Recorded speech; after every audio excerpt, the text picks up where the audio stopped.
Ya, seperti yang saya katakan, sebagai orang beragama selalu saya mengatakan dapat kesenangan atau dapat musibah ya innalillahi wa innalillahi rojiun. Itu aja. Dari Allah yang memberikan pasti tugas itu melalui orang-orang seperti Pak Erlangga. Saya kembalikan lagi kesuksesan itu Allah nanti yang menentukan, kan bukan saya. Terkait dengan nama Bapak yang pertama mencalonkan ataupun disebut itu sama Pak Erlangga waktu pertemuan dengan Ketum PSI dan kader-kader PSI yang lain. Sebenarnya Bapak melihat Pak Erlangga ini sungguh-sungguh ingin mengusung Bapak dengan Mas Kaisang dipasangkan, atau memang kasarnya kalau dari kemarin kan parpol ini hanya cek ombak begitu? Itu kan kata orang, tetapi kalau saya lihat dari Pak Erlangga, selain beliau serius, menurut saya setelah saya kan mengikuti Pak Erlangga tuh dari zaman Pak Hartarto ayahnya, terus saya sekarang mengikuti kepada putranya yaitu Pak Erlangga Hartarto. Beliau bukan hanya leadership-nya saja yang kuat, tetapi I think dia punya sixth sense yang luar biasa. Saya bilang, Pak, udahlah, nggak mungkin warga Jakarta menginginkan saya bilang. Tenang aja, saya ngatur, bukan kamu yang ngatur, katanya. Biarkan langit yang urus semuanya. Saya udah istiqoroh, dan Pak Erlangga itu sixth sense, dia punya feeling kuat sekali. Makanya ternyata setelah ini, saya tadi barusan makan dengan Pak Erlangga. Besok tanggal 18 kamu hadir di DPP, katanya. Ada apa lagi, Pak? Saya udah takut aja. Surat penugasannya tanggal 18 akan diberikan kepada kamu. Lah, Pak, ini kan baru wacana aja kemarin. Enggak, ini udah serius. Ternyata surveinya bagus, hasilnya bagus, dan masyarakat juga menginginkan.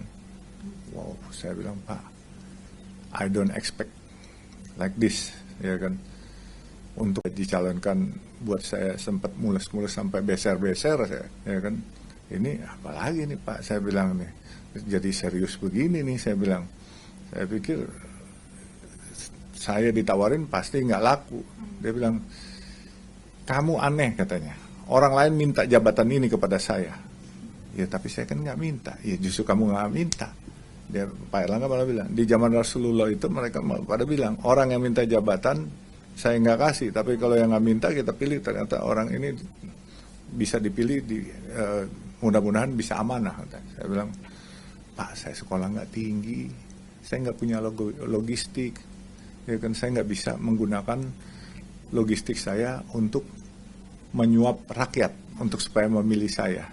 Karena kalau saya menyuap rakyat, nantinya kalau saya menjabat, saya minta disuap lagi. Saya bilang gitu. Nah, rakyat suka sama kamu, pasti, katanya. Saya bilang, kita udah survei internal semua. Dah, kamu ikut aja, nggak usah banyak mulut, udah nggak usah cerewet, pokoknya nggak usah ragu, jalan, katanya.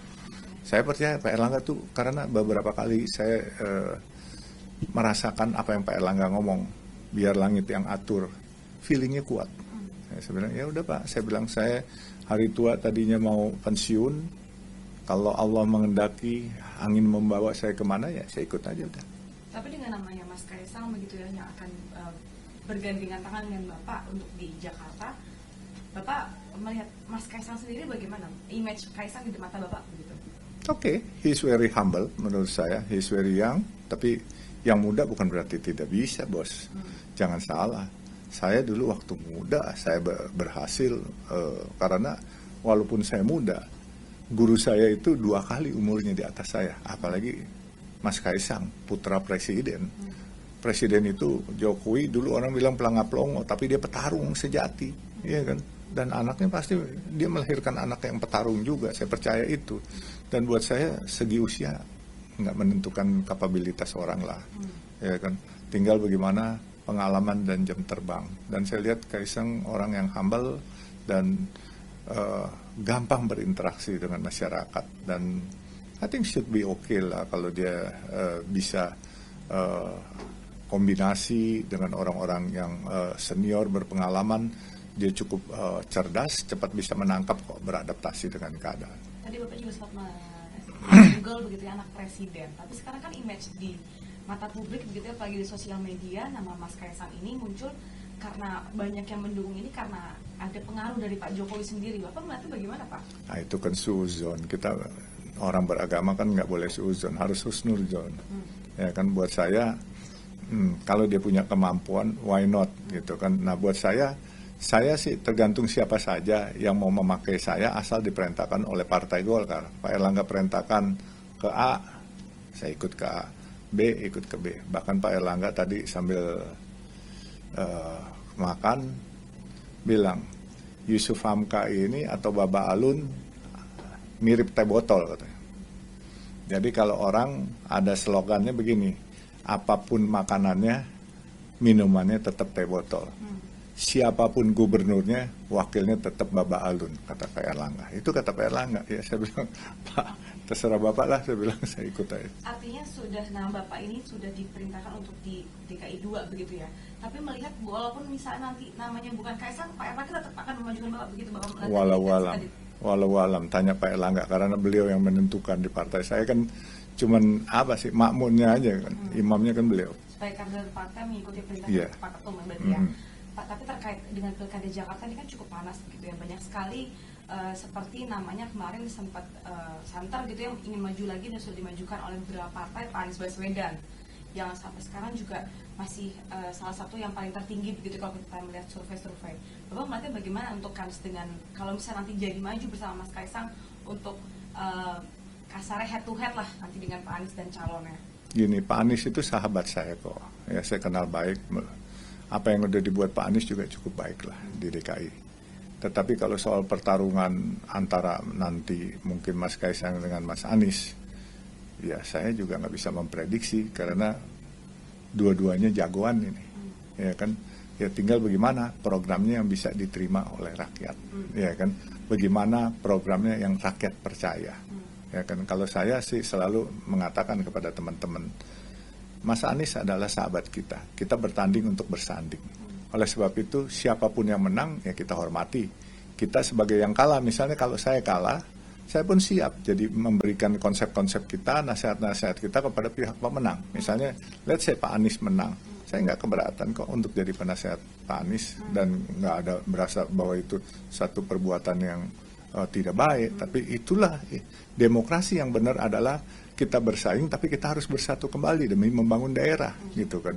Nanti misalnya Mas Kaisang menang, harusnya Mas Kaisang juga bisa menggandeng Pak Anies gitu kan untuk memberikan pemikiran-pemikiran yang bagus kita ambil kan, ya kan. Kalau ada Mas Kaisang lebih bagus ya kita sempurnakan aja kan gitu, gampang kok. Jangan jadi musuh lah karena bersaing. Lebih baik kan kita bersahabat tetap. Bersaing itu biasa, tapi untuk bersanding gitu. Oke, tadi Bapak juga sempat menyinggung terkait dengan program-program yang akan disukai sama masyarakat nanti saat pemilihan begitu ya. Bapak juga sempat mengatakan akan menggratiskan sekolah gitu ya. Sekolah, kesehatan. Untuk di Jakarta sebenarnya prioritasnya apa sih Pak? Bapak lihat sekarang permasalahan. Gini, kesehatan walaupun BPJS iurannya sudah subsidi kecil, kami akan membuat lebih banyak rumah sakit untuk kesehatan masyarakat. Jadi rumah sakit ini harus diperbanyak sehingga masyarakat ini bisa dilayani tidak perlu ngantri. Terus sekolah-sekolah negeri saat ini kan sudah memberikan pendidikan gratis, tetapi banyak daripada kapasitas ruang sekolah. Saya akan APBD itu akan digunakan untuk membangun sekolah-sekolah baru, sekolah-sekolah negeri baru yang mengabsorb semua murid-murid supaya bisa sekolah. Terus masalah mungkin kemacetan, kita perbaiki arteri, jalan-jalan baru, kita bikin juga mungkin BUMD kan anggarannya banyak.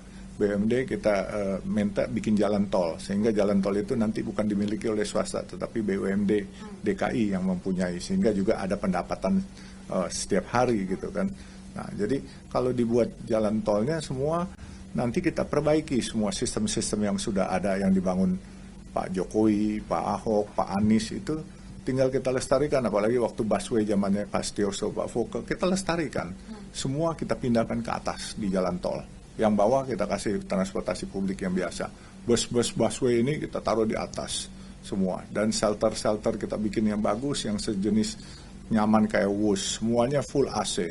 Bus-bus yang sudah ada kita bikin yang lebih bagus semacam di Singapura. Dan yang kapasitasnya kalau sekarang busway mungkin cuma 100 orang, kita bikin busway 300 orang. Dan setiap menit harus sudah ada kendaraan itu. Tidak boleh sampai masyarakat nunggu busway setengah jam, 1 jam atau 2 jam. Kesian, apalagi shelternya sumpah gitu. Jadi nantinya kita akan perbanyak angkutan-angkutan umum, bus-bus kita akan banyak, busway akan perbanyak. termasuk MRT, LRT akan diperbanyak, ya kan? Jadi sehingga masyarakat kita coba seperti Singapura, setiap 1 menit ada, kita nggak usah setiap 1 menit, 5 menit dulu. Kalau 5 menit udah berhasil, kita tingkatkan ke 4 menit, 3 menit, 2 menit, 1 menit. Itu ada bergantian. Makanya ini perlu effort dan kerja keras. Ya mudah-mudahan lah, kalau nanti Mas Kaisang kan tenaga muda. Kalau memang jadi, ya saya cuman ngomong aja lah, ibarat mendukung, dan saya memang praktisi, pelaku usaha di konstruksi dan infrastruktur. Tentunya saya lebih banyak mengerti. Saat ini kan saya buat dari timur Priuk sini sampai ke barat di Pluit. Jadi dari Priuk sampai ke Pluit 9,6 kilo double decker, dan ini akan selesai tahun depan. Kita mulai erection, pemasangan gelagar itu mungkin awal Agustus ini, dan insya Allah mungkin akan diresmikan oleh Pak Menteri PUPR mungkin ya, kalau beliau nggak ada halangan. Nah, jadi kalau saya sudah bisa membuat menyambung dari timur ke barat, nanti tinggal utara selatan, saya bilang dari Glodok itu dibangun aja sampai Semanggi, kalau perlu sampai Blok M, itu jalan tol atau pasang arteri di atasnya, semacam desari gitu kan. Ya kalau soal ini yang penting bukan hanya duit, duitnya ada, masalah nyali, berani nggak dikomplain? Ya kan, karena akan menimbulkan kemacetan, pasti akan merusak keindahan katanya komplainnya. Tetapi kan kita perlukan ini untuk kepentingan orang banyak, bukan orang per orang. Kalau soal keindahan bisa kita siasati dengan pinggir-pinggirnya kita kasih tanaman rambat supaya tetap kelihatan hijau gitu. Ya ini harus dipilih. Kita nggak bisa dua-duanya kita mau, kita harus memilih. Mau memberikan kenyamanan kepada orang banyak atau mau memberi kenyamanan kepada orang per orang. Nah, jadi ya seorang pemimpin harus berani mengambil keputusan. Nanti serahkan siapa yang jadi gubernurnya. Ya kan, kalau saya nggak jadi wakil gubernur juga nggak apa-apa, tapi yang penting harus ada pemimpin yang bisa memecah kebuntuan ini. Saya memang selalu tidak pernah khawatir dengan tantangan. Kalau ini merupakan satu tantangan, apalagi untuk kemaslahatan umat, insya Allah saya akan lakukan. Dan mungkin orang-orang melihat kenapa sih saya harus mau. Sebenarnya saya juga tidak berpikir kenapa saya harus mau. Saya tuh orangnya suka bagaimana ya, saya loyal kepada atasan saya. Apalagi pimpinan saya bilang ini perintah demi kebaikan semuanya katanya. Apalagi saya kan kebenaran pengurus di PBNU. Secara pribadi wakil ketua umum PBNU Habib Hilal itu meminta saya, malah memarahin saya waktu saya bilang, Bib, saya nggak mau nih jabatan begini, saya udah mau pensiun. Dia marahin, kamu egois katanya. Lah kenapa marah, Bib? Ya kamu egois, masa kamu mau pensiun sendiri, senang-senang sendiri, kamu harus nyenengin rakyat dulu baru pensiun bersama-sama rakyat.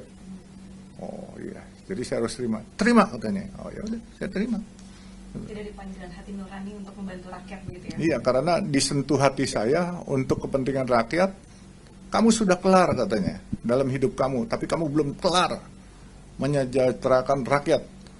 Kamu tahu nggak ayatnya apa? Saya bilang apa, Bet? Khairunas anfa'um linas, sebaik-baiknya manusia adalah yang paling bermanfaat buat orang lain. Siap kalau begitu, saya bilang, saya akan kerjakan. Itu aja pesan beliau. Oke, artinya siap untuk maju ke pilkada bila nanti ketum dari Golkar akan memasangkan Bapak dengan Mas Kaisang ataupun dengan gubernur lain begitu ya? Iya, siapa saja. Jadi kalau istilahnya Pak Erlangga ibarat teh botol, siapapun gubernurnya, wakil gubernurnya, mudah-mudahan Yusuf Hamka atau Baba Alun katanya gitu.